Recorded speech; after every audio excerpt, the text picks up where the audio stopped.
देखो ऐसा है कि जो ये आशिकी होती, ये समझ लो कि आदमी बस में यात्रा करता है, और जो शादी होती है ये समझ लो कि फ्लाइट से यात्रा करता है। अब पूछो कहे भाई बस की यात्रा में कहा होती कि अगर तुमको बीच में नहीं समझ में आओ तो तुम हाथ दे के उतर सकते हो, और जो शादी होती वो होती फ्लाइट। इधर से अगर उड़ गए तो फिर वही पार टेक ऑफ हुई, और जो वो बीच में कूदने की कोशिश किया है वो पहले इधर आवा है फिर उधर का काम करता हूँ। तो अब अपने हिसाब से देख लो कौन सी यात्रा करेगा।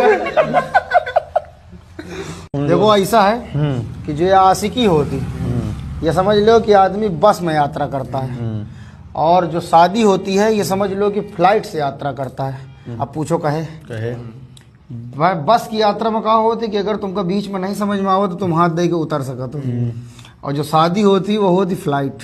इधर से अगर उड़ गए तो फिर वही पार टेक ऑफ हुई,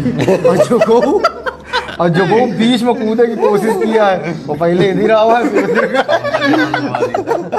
काम करता हूँ। तो अब अपने हिसाब से देख लो कौन सी यात्रा करेगा।